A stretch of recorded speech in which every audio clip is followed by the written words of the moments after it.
Hello everyone. मैं कार्तिक शर्मा। मैं तो भाई कार्तिक सर क्लासेस में आपका स्वागत है। Today we discuss about the question number 5।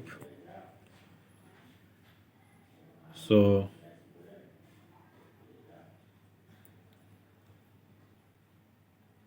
तो आप पांचवा क्वेश्चन जो है आपकी स्क्रीन के ऊपर आपको दिखाई दे रहा होगा। क्या है क्वेश्चन को पढ़िए एक बार। कि एक बेलन शीशे का बना हुआ है जिसकी त्रिज्या 4 सेमी और ऊंचाई 10 सेमी है। इसे पिघलाकर 2 सेमी त्रिज्या के कितने गोले बनाए जा सकते हैं। तो सबसे पहले जो अपन को दे रखा है वो लिख लेते हैं। क्या कि बेलनाकार शीशे की त्रिज्या। आप लोग लिखिएगा क्या कि बेलनाकार शीशे की त्रिज्या। देखो इसमें 2 त्रिज्या होंगी तो एक को तो अपन R1 मान लेते हैं। तो त्रिज्या कितनी है 4 सेमी। उसी क्रम में अपन लिख लेते हैं बेलनाकार शीशे की ऊंचाई। ऊंचाई h कितनी है 10 सेमी। और उसी क्रम में अपन ये भी लिख लेते हैं कि गोले की त्रिज्या। ऊपर वाले R1 मानी तो इसको मान ले R2। कितनी दे रखी है 2 सेमी। अब अपन लिख लेते हैं कि प्रश्नानुसार क्या काम किया जाता है कि बेलनाकार शीशे को पिघलाकर यानी कि बेलनाकार शीशे को पिघलाकर गोले बनाए जाते हैं। क्या बनाए जाते हैं गोले बनाए जाते हैं। तो आप लोगों के छोटा सा तरीका बताया जाता है कि बेलना कितने गोले बनाए जाएंगे। उसके लिए आप लोग यहाँ जो बनाया जा रहा है उसको यहाँ लिखना। जैसे गोले बनाए जा रहे हैं तो लिखना गोले की संख्या।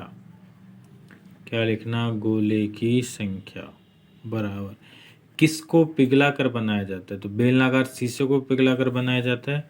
तो ऊपर आप लिखेंगे बेलनाकार शीशे का आयतन। क्या लिखेंगे बेलनाकार शीशे का आयतन बटा क्या बनाया जा रहा है गोला। तो गोले का आयतन जिसको पिघलाया जाता है वो तो आप रखेंगे ऊपर, जो बनाया जाता है वो कहाँ रखेंगे नीचे। तो बेलन का आयतन क्या होता है पाई R स्क्वायर H होता है। लेकिन त्रिज्या R1 मानिए तो R1 हो जाएगी। और गोले का क्या होता है 4/3 पाई R³ तो R³ अपन R2 मानिए। तो मान रख दो क्या कट रहा है पाई से पाई कट रहा है 3 ऊपर चला जाएगा तो क्या आएगा 3। R1 का मान कितना 4 स्क्वायर है तो 4×4। H का मान कितना है 10 बटा 4 रहेगा ही रहेगा। R2 कितनी है 2 क्यूब है तो 3 बार आ जाएगी। अब इसको काट लीजिए। 4 से 4 कट गया 2 से कट गया 4 और 2 पंजे कितने हो गए 10। तो 3 गुणा कितने हो गया 5 तो कितना हो गया 15। तो क्या बनाए जाएंगे यानी कि बेलनाकार शीशे को जब पिघलाए कर गोले बनाए जाएंगे तो उन गोलों की संख्या कितनी हो जाएगी 15। ये कौन सा क्वेश्चन था आपका क्वेश्चन नंबर 5। अब आगे करेंगे क्वेश्चन नंबर 6। तो देखिएगा क्या है। उसी क्रम में छठा क्वेश्चन आपको आपकी स्क्रीन के ऊपर दिखाई दे रहा होगा। क्या है देखिए कि एक खोखला गोला सेल। इन खोखला गोला सेल का मतलब क्या हो गया कि गोला जो है खोखला है 2 सेमी मोटा है।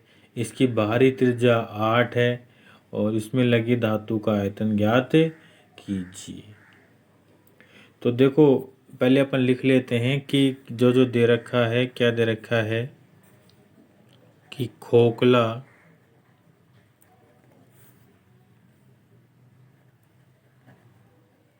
गोल सेल की मोटाई 2 सेमी है। क्या है? 2 सेमी।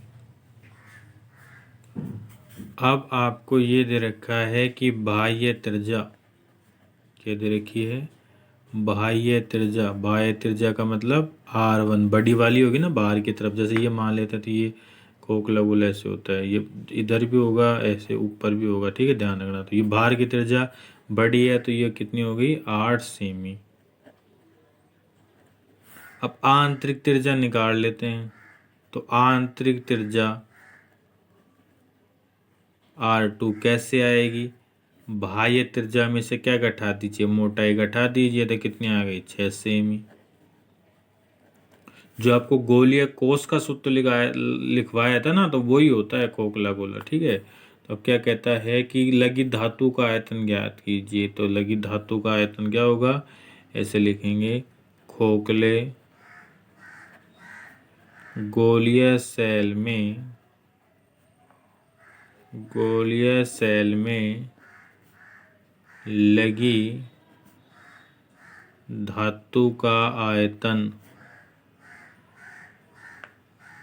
बराबर 4/3 पाई, ये सूत्र R1 क्यूब माइनस R2 का क्यूब।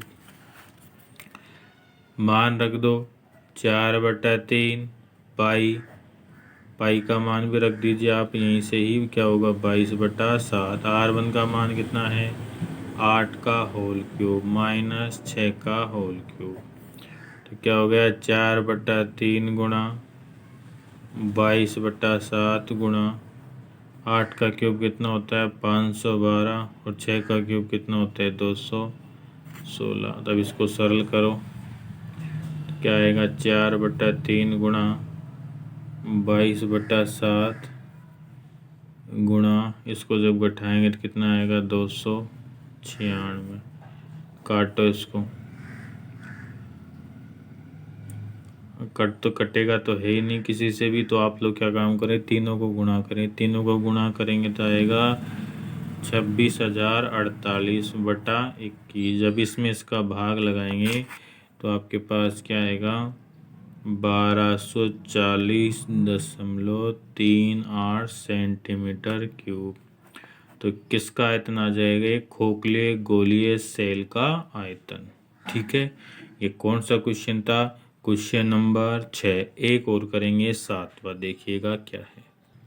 7वां क्वेश्चन आपकी स्क्रीन के ऊपर दिखाई दे रहा होगा। क्या है? इन 9 सेमी त्रिज्या के धातु के एक गोले को पिघलाकर 3 सेमी त्रिज्या और 6 सेमी ऊंचाई के कितने शंकु बनाए जाते हैं? तो सबसे पहले किसको पिघलाया जा रहा है? गोले को पिघलाया जा रहा है। तो गोले को पिघलाकर क्या बनाया जा रहा है? शंकु। तो सबसे पहले जो दे रखा है वो लिख लेते हैं।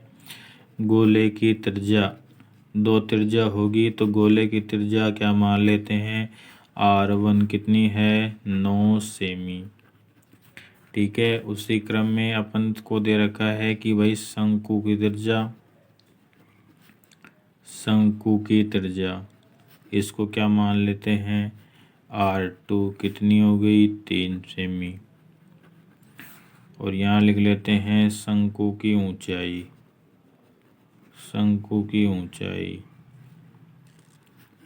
H कितनी है? 6 सेमी। तो नीचे अपन लिखेंगे प्रश्नानुसार। क्या लिखेंगे? प्रश्नानुसार क्या लिखेंगे? गोले को पिघलाकर शंकु बनाए जाते हैं। क्या बनाए जाते हैं? शंकु बनाए जाते हैं। तो वही जो अभी बैक में करवाया गया था आपको, क्या लिखेंगे? शंकु की संख्या बराबर क्या होगा? किसको पिघलाया जा रहा है? गोले को। तो क्या लिखेंगे? गोले का आयतन बटा शंकु का आयतन। गोले का आयतन क्या होता है बताओ? 4/3 पाई R1 क्यूब, त्रिज्या R1 मानिए। शंकु का आयतन क्या होता है? 1/3 पाई R1 स्क्वायर H। 3 से तो 3 कट गया, पाई से पाई कट गया, तो ऊपर क्या बचा 4R1 क्यूब बटा R1 स्क्वायर H। मान रखो 4R1 का मान 9 गुणा 9 गुणा 9 बटा R1, सॉरी यहाँ R2 आएगा है ना, शंकु के R2 मानिए, तो R2, तो R2 का मान कितना है 3, तो 3 गुणा 3 और H का मान कितना है 6। काटो, 3 से ये 3 गया और 3 से फिर ये 3 गया, और ये 3 दूनी 6 और 3 तिया 9 और ये 2 दूनी 4, तो ऊपर क्या क्या बचा 2 गुणा 3 गुणा 9, गुणा करो 3 दूनी 6 और 9 6 की 54, तो कितने शंकु बनाए जाते हैं 54 शंकु। ठीक है, इस प्रकार के क्वेश्चन बोर्ड में भी आते हैं और बहुत ही अच्छे क्वेश्चन हैं। तो आज आपने क्वेश्चन नंबर कौन कौन से किए हैं 5वां, 6ठा और 7वां। ठीक है, तो समझ में आ गए होंगे, और वीडियो को देखें और शेयर भी करें, साथ के साथ ज़्यादा से ज़्यादा शेयर करें ताकि अन्य विद्यार्थियों तक भी पहुँचे, और चैनल को सब्सक्राइब भी करें, लोगों को बताएं कि हाँ हमारी क्लास लगती है, आप भी पढ़ें। ठीक है, तो सभी को धन्यवाद, नमस्कार, आपका दिन शुभ हो।